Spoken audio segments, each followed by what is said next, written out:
Om Namo Bhagavate Sri Ramakrishna.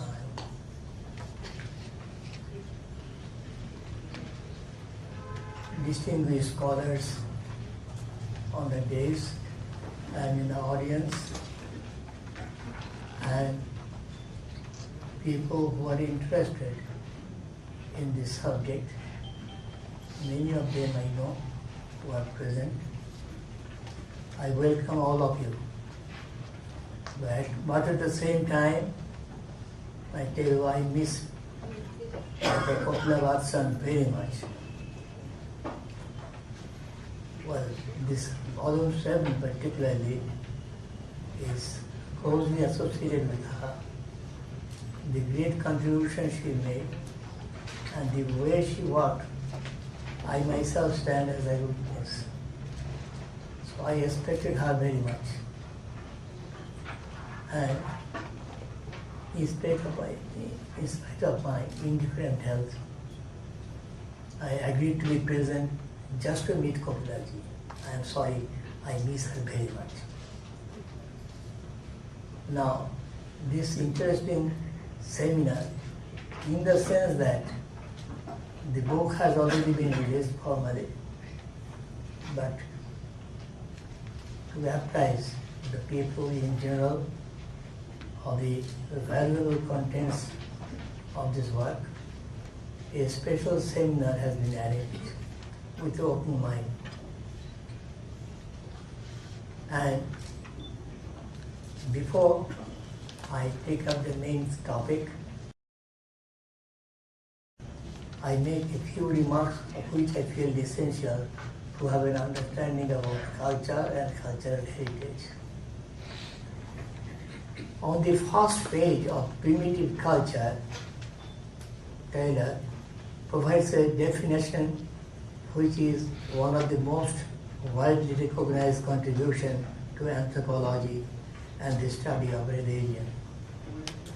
Culture or civilization, taken in its broad ethnographic sense, is that complex whole which includes knowledge, belief, art, morals, law, custom, and any other capabilities and habits acquired by man as a matter of society, as a member of society. Unlike many of his predecessors and contemporaries, Taylor asserted that human mind and its capabilities are the same globally, despite a particular society stage in social evolution. This means a hunter-gatherer society would possess the same amount of intelligence as an advanced industrial society. The difference, Taylor asserts, is education, which he considers is the cumulative knowledge and methodology, and that takes thousands of years to acquire. I also should remember Swami Vivekananda. He said that simply education is not enough. Culture is essential. We have to understand this point also. Now, cultural heritage is the legacy of physical artifacts and intangible attributes of a group or society that are inherited from the past generation and maintained in the present and bestowed for the benefit of future generations.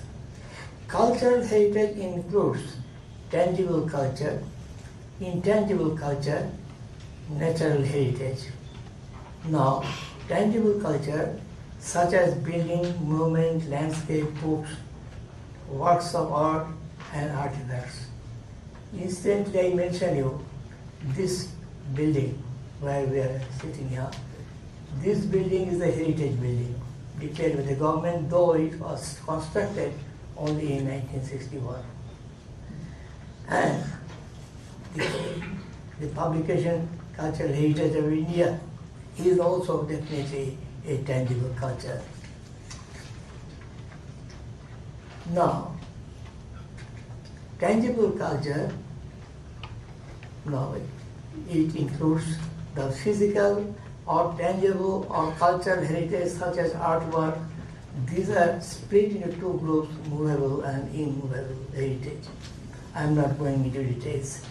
And intangible cultural heritage means the concept non-physical aspect of a particular culture often maintained by social customs during a specific period of history.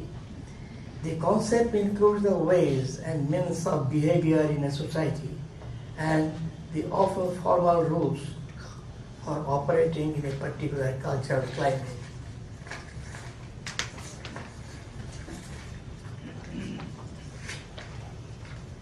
Natural heritage is also an important part of society's heritage, encompassing the countryside and natural environment, including flora and fauna, scientifically known as biodiversity, as well as geological elements.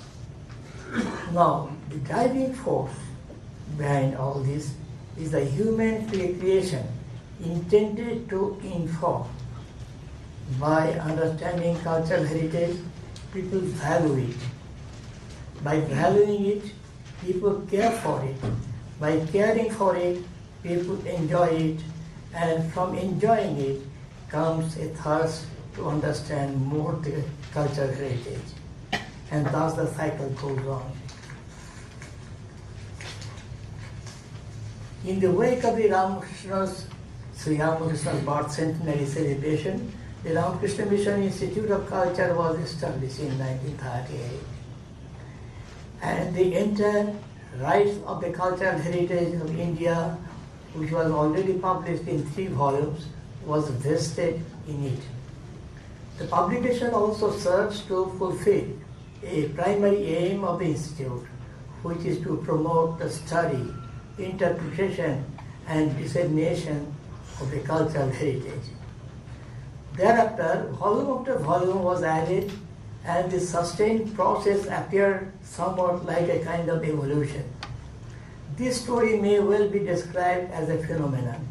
A phenomenon is often something extraordinary and mysterious. It is an object of experience, every turn of which can be explained and satisfactorily.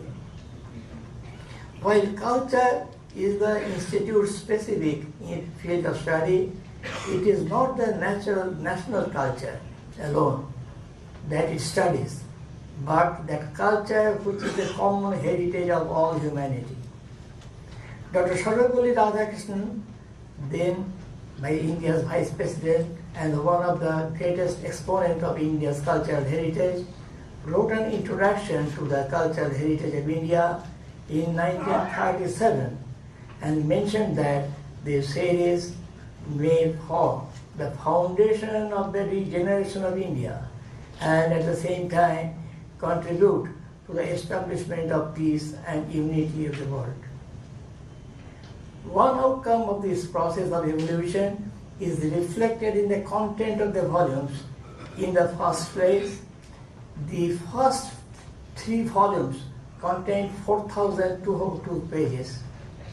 Now, the entire 8 volumes occupy 11,039 pages, nearly 3 times the size of the first 3 volumes. Also, it took almost 8 decades to complete the series.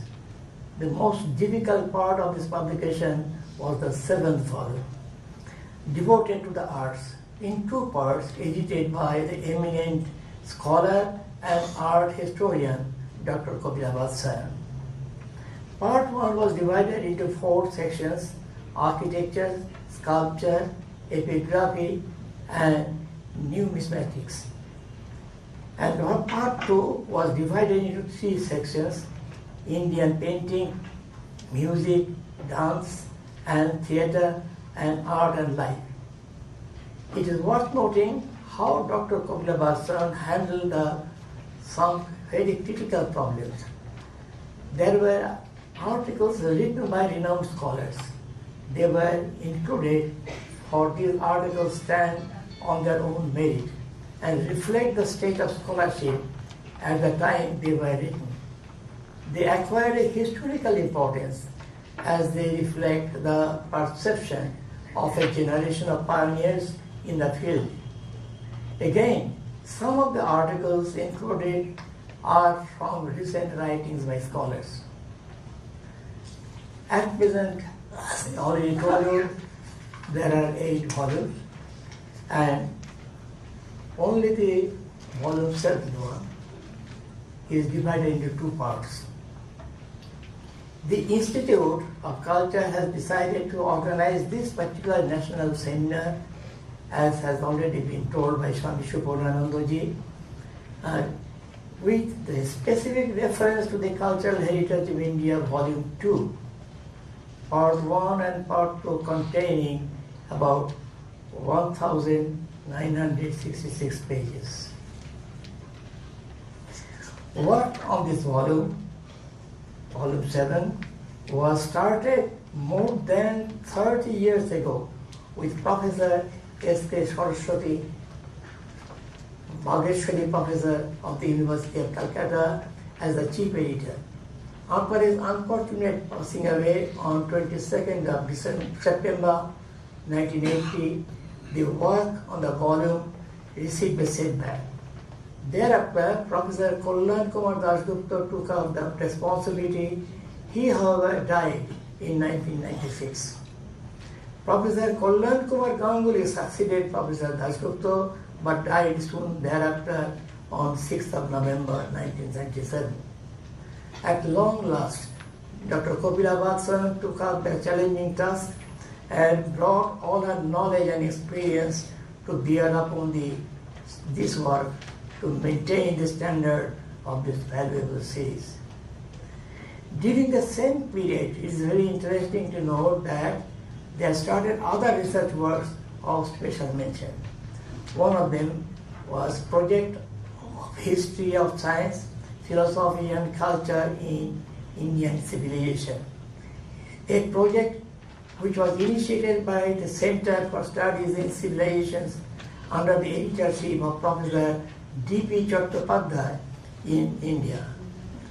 The series is expected to be in 30 volumes and also contain the scope for 20 monographs.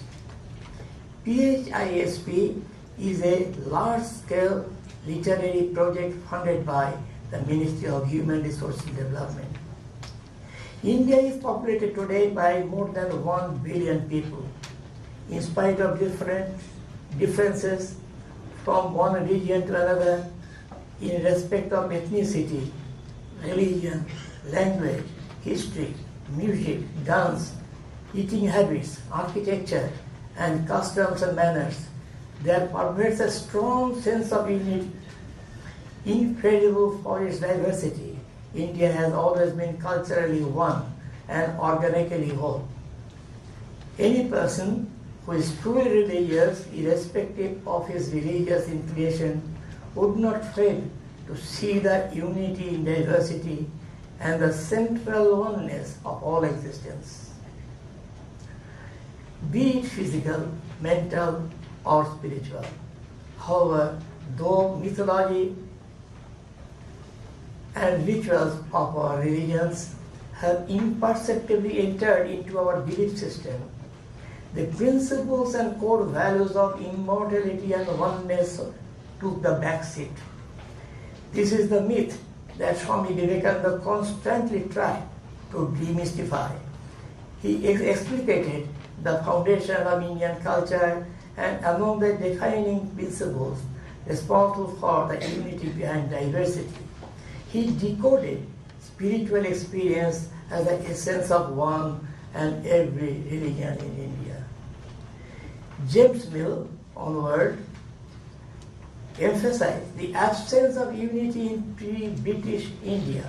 According to them, only intellectuals who had received English education discovered India's unity in the past. Swami Vivekananda, however, continuously pointed out the cultural unity of India throughout its long history of existence. India's strength rests upon the principle of unity behind diversity, and not on uniformity of matter of thought or of spiritual experience. She flourished when these principles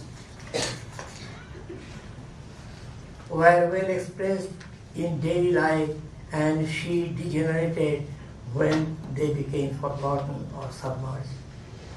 Drew King, at the scenario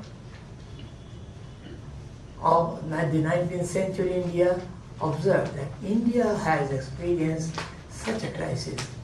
To explain the rise after this crisis, we strongly agree with Dr. Ramakrishna, who wrote into the Introduction of the Cultural Heritage of India, Volume 1. And the last line is very interesting. He, that is Sri Ramakrishna, has helped to rise from the dust the fallen standard of Hinduism, and not in the words merely, but in works. Before I conclude, I request you to consider from the point of conformity with different facts as on date, whether this composition of different groups of scholars over a period of 8 decades needs a revision in terms of content, flow, interlinkage of ideas and emphasis. This is the point which struck me when I have gone through it several times. Many thanks for giving me a patient hearing, and I hope the scholars coming from different parts of India, they will contribute something more than what has already been published. Many, many thanks.